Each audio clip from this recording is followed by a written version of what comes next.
ఈరోజు ప్రపంచం ప్రపంచంలో ఉన్న ప్రజలు దేవుడు ఎవరో తెలియక, అసలు దేవుని యొక్క ఉనికిని తెలియక, అసలు దేవుడు ఎందుకు ఈ భూమి మీద మనిషిని పుట్టించాడో తెలియక,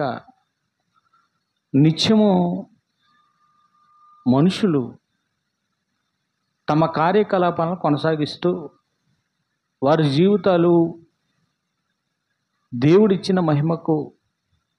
దేవుడు ఏ మహిమతో దేవుడు మహిమనిచ్చాడో మనిషికి,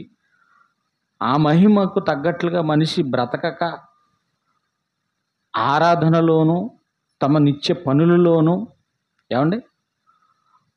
మన రోజువారీ కార్యక్రమాల్లో దేవునికి వన్నె తెచ్చే వాళ్ళుగా బ్రతకాలని ఆశించి నిన్ను భూమి మీదకి తల్లి గర్భంలో ఆయా కాలాలలో ఆయా తల్లుల గర్భాలుగా ఏ తరంలో రావాలని దేవుడు తన పుస్తకంలో రాసుకుని, ఇదిగో ఈ తరంలో మనందరినీ భూమి మీదకి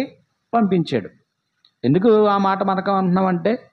యేసుక్రీస్తు గురించిన మాట గలతీలు రాసిన పత్రికలు ఏమన్నాడంటే, కాలము పరిపూర్ణమైనప్పుడు తన కుమారుని లోకానికి పంపించాడు. అంటే పరిపూర్ణమైనప్పుడు లోకానికి పంపించడం అనేది మోషే ఎప్పుడు రావాలి, దావీదు ఎప్పుడు రావాలి, యోషియా ఎప్పుడు రావాలి, యోహాను ఎప్పుడు రావాలి, యేసుక్రీస్తు ఎప్పుడు రావాలి, అపోస్తులు ఎప్పుడు రావాలి, పౌలు గారు ఎప్పుడు రావాలి అనేది ఆయన దగ్గర ప్రణాళిక ఉంది. ఆయన ప్రణాళికలో భాగంగానే ఆయా తల్లుల గర్భంలో ఉన్నాం కాబట్టి ఇదిగో ఈ కాలంలో మనం అందరం క్రీస్తు సంఘంలో కూర్చుని ఈరోజు మనం గడుపుతున్నాం.